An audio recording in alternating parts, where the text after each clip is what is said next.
சுக்கு நூறாகும் என்டிஏ கூட்டணி, விலகும் நிதிஷ்குமார், அதிர்ச்சியில் மோடி, கவிழ்ந்தது பாஜக. சமீபத்தில் நடந்து முடிந்த பீகார் சட்டமன்ற தேர்தலில் காங்கிரஸ் கட்சியானது படுதோல்வியை சந்தித்த நிலையில் காங்கிரசின் தலைமை பொறுப்பை மாற்றுவதற்கு காங்கிரசின் ராகுல் காந்தி அவர்கள் அதிரடி முடிவு ஒன்றை எடுத்துள்ளதாக தகவல்கள் வெளியாகி வருகிறது. அதாவது 243 இடங்களில் போட்டியிட்ட இந்தியா கூட்டணியில் வெறும் 6 இடங்களில் மட்டுமே காங்கிரஸ் வெற்றி பெற்றுள்ளதால் காங்கிரஸ் கட்சியின் எதிர்பார்ப்புகள் அனைத்துமே குழி புதைக்கப்பட்டுள்ளதாக சொல்லப்படுகிறது. அதாவது சமாஜ்வாடி கட்சி தலைவர் அகிலேஷ் யாதவ் இந்தியா கூட்டணிக்கு தலைமையேற்க வேண்டும் என்று லக்னோ மத்திய தொகுதி எம்எல்ஏ ரவிதாஸ் மோஹத்ரா வலியுறுத்தியதாக தகவல்கள் வெளியாகியுள்ளது. பீகாரில் தேர்தல் முடிவுகளுக்கு பிறகு பாஜகவிற்கு 2 விஷயங்களில் குழப்பம் ஏற்பட்டிருக்கிறது. முதலாவதாக, அதாவது முதல்வர் யார் என்ற குழப்பமானது இருந்து வருகிறதாம். தேசிய ஜனநாயக கூட்டணியில் இருந்து பீகாரின் முதல்வராக யார் வந்தாலும் இந்த முறை அமைச்சரவை அமைப்பு முழுமையாக மாற்றப்படும். முதல் முறையாக 5 கட்சிகள் அமைச்சரவையில் பிரதிநிதித்துவப்படுத்தப்படும். இந்த முறை பாஜக ஒதுக்கீட்டிலிருந்து அமைச்சர்களின் எண்ணிக்கையும் குறையக்கூடும். 2020இல் என்டிஏ 126 இடங்களை வென்றது. அதன் பிறகு 3.5 எம்எல்ஏக்களுக்கு ஒரு அமைச்சர் பதவி என்ற சூத்திரம் அமைக்கப்பட்டது. இது பீகாரில் அதிகபட்சமாக 36 அமைச்சர்களை நியமிக்கலாம். இந்த முறை என்டிஏ 202 இடங்களை வென்றது. அதன்படி இந்த முறை 6 எம்எல்ஏக்களுக்கு ஒரு அமைச்சர் பதவி என்ற சூத்திரம் அமைக்கப்படலாம் என்றும் கூறப்படுகிறது. கடந்த முறை ஐக்கிய ஜனதா தளம் அமைச்சரவையில் 13 அமைச்சர்களையும் பாஜக 22 அமைச்சர்களையும் கொண்டிருந்தது. இந்த முறை 6 எம்எல்ஏ சூத்திரம் நிறுவப்பட்டால் புதிய அரசாங்கத்தில் ஜேடியூவிலிருந்து 15 அமைச்சர்களும் பாஜகவிலிருந்து 16 அமைச்சர்களும் எல்ஜேபி கட்சியிலிருந்து 3 அமைச்சர்களும் இருக்கலாம் என்று தகவல்களும் வெளியாகியுள்ளது. அதேபோலத்தான் இந்த முறை இலாக்காக்களின் வழங்குவதிலும் மாற்றங்கள் ஏற்படலாம். கடந்த முறை பாஜகவிற்கு கூடுதல் குறைகள் இருந்தாலும், அதாவது துறைகளில் பாஜகவுக்கு எந்த துறைகள் கிடைத்தன என்பது பற்றிய விளக்கம்தான் தெரிய வருகிறது. இந்த முறை சில துறைகள் குறைக்கப்படலாம் என்றும், பாஜக ஒதுக்கீட்டிலிருந்து எல்ஜேபிக்கு முக்கிய துறைகள் வழங்கப்படலாம் என்றும் கூறப்படுகிறதாம். ஜேடியு ஒதுக்கீட்டில் சில துறைகளும் மாற்றியமைக்கப்படலாம் என்றும் தகவல்கள் வெளியாகியுள்ளது. முந்தைய அமைச்சரவையில் உள்துறை, உளவுத்துறை, நீர்வளம், கிராமப்புற மேம்பாடு, கல்வி, கட்டிட கட்டுமானம் மற்றும் மதுவிலக்கு போன்ற முக்கிய இலாக்காக்களை ஜேடியுவும் வகுத்தது. இந்த முறையோ 1 அல்லது 2 முறைகள் மாற்றப்படலாம் என்றும் கூறப்படுகிறது. அதே சமயம் நிதிஷ்குமார் அமைச்சரவையில் 2 அமைச்சர்கள் தேர்தலில் தோல்வியடைந்துள்ளனர். சகர்சாவைச் சேர்ந்த அலோக் ரஞ்சன், சகாயைச் சேர்ந்த சுமித் சிங் ஆகியோர் தேர்தலில் தோல்வியடைந்துள்ளனர். இதன் பொருள் அவர்கள் இனி அமைச்சரவையில் இருக்க மாட்டார்கள். இதேபோல பல அமைச்சர்கள் நீக்கப்படலாம் என்றும் கூறப்படுகிறது. மேலும் அது மட்டுமில்லாமல் நடந்து முடிந்த இந்த பீகார் சட்டமன்ற தேர்தலில் காங்கிரஸ் கட்சியானது படுதோல்வியை சந்தித்த நிலையில் காங்கிரஸ் கட்சியின் தலைமை பொறுப்பை மாற்றுவதற்கு காங்கிரஸ் கட்சியின் தலைவரான ராகுல் காந்தி அவர்கள் அதிரடி முடிவை ஒன்றை எடுத்துள்ளதாக தகவல்கள் வெளிவந்து கொண்டிருக்கிறது.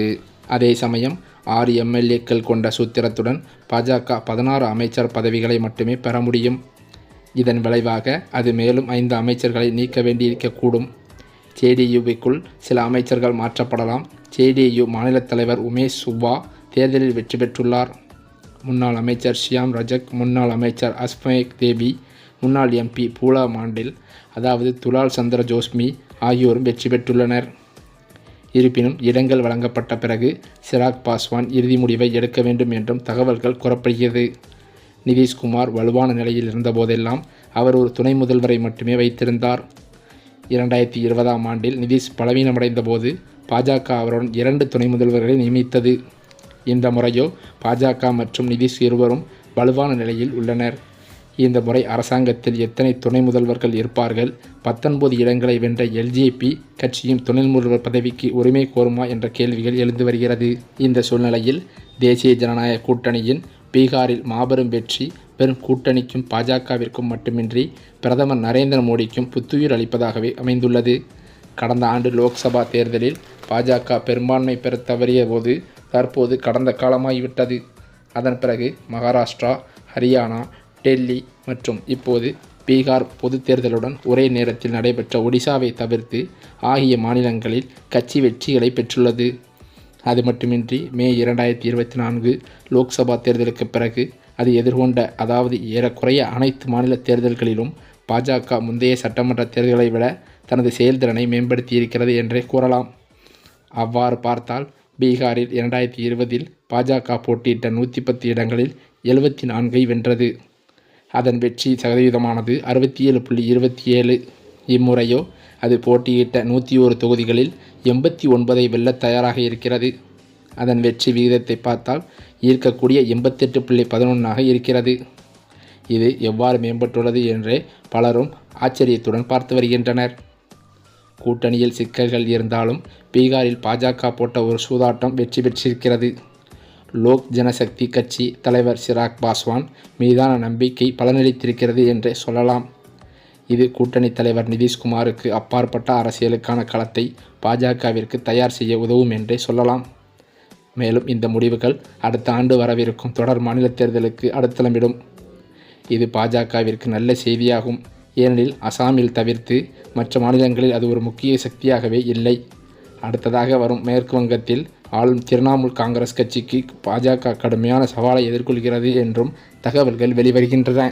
பீகார் தேர்தல் அறிவிக்கப்படுவதற்கு 6 மாதங்களுக்கு முன்பு சிறப்பு வாக்காளர் பட்டியல் திருத்த பணியின் போது 65 லட்சம் வாக்காளர்கள் நீக்கப்பட்டதாக காங்கிரஸ், RJD உள்ளிட்ட இந்தியா கூட்டணி கட்சிகள் குற்றம் சாட்டி வந்தன.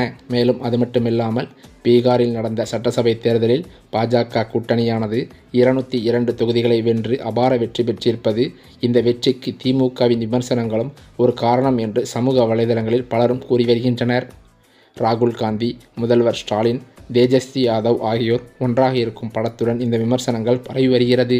ராகுல் காந்தி மகாராஷ்டிராவில் ஓட்டு திருட்டு நடந்ததாக கூறியதைப் போல பீகாரிலும் ஓட்டு திருட்டு நடக்கிறது என்று கூறி ஆகஸ்ட் 17 முதல் 15 நாட்கள் வாக்காளர் அதிகார யாத்திரை நடத்தினார்.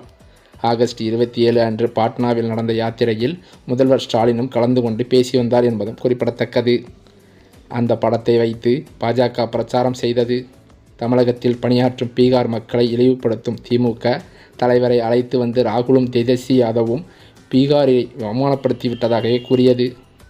பிரச்சார கூட்டங்களில் கூட பிரதமர் மோடி, கர்நாடகா, தெலுங்கானா காங்கிரஸ் தலைவர்கள் பீகார் மக்களை அவதூறு செய்கின்றனர், தமிழகத்தில் பீகார் தொழிலாளர்களை திமுக துன்புறுத்தியிருக்கிறது என்றார். இதற்கு ஸ்டாலின் கண்டனம் தெரிவித்தும் வந்ததும் குறிப்பிடத்தக்கது. இந்த சூழ்நிலையில்தான் தற்போது பாஜக கூட்டணிக்கு மீண்டும் ஒரு தலைவலி உருவாகியிருப்பதாகவே அதிர்ச்சி தகவல்கள் வெளியாகியுள்ளது. அதாவது பீகாரில் நடந்த சட்டமன்ற தேர்தலில் காங்கிரஸ் ஆனது படுதோல்வியை சந்தித்த நிலையில் பாஜகவிற்கு நிதிஷ்குமார் தலைமையில் ஒரு சிறப்பான வெற்றி கிடைத்துள்ளது. இந்த NDA கூட்டணியால் தான் மிகப்பெரிய பிரச்சனையே உருவாகிறதாம். என்னவென்று பார்த்தால் நிதிஷ்குமார் தற்போதைய தேர்தலோடு 10வது முறையாக முதல்வர் வேட்பாளராக தேர்ந்தெடுக்கப்பட்டுள்ளதாக பாஜக கூட்டணியில் தகவல்கள் வெளியான நிலையில் இப்போது நிதிஷ்குமார் அதிலிருந்து விலகுவதாக அதிரடி அறிவிப்பை ஒன்று வெளியிட்டிருப்பதாக தகவல்கள் வெளியாகி வருகின்றன. இந்த தகவலானது பாஜக கூட்டணிக்கு பேரதிர்ச்சியை ஏற்படுத்தியிருக்கிறது. இதன் காரணத்தினால் நிதிஷ்குமாருக்கும் மோடிக்கும் இடையே கடும் மோதல் நிலவி வருவதாகவும் சொல்லப்படுகிறது.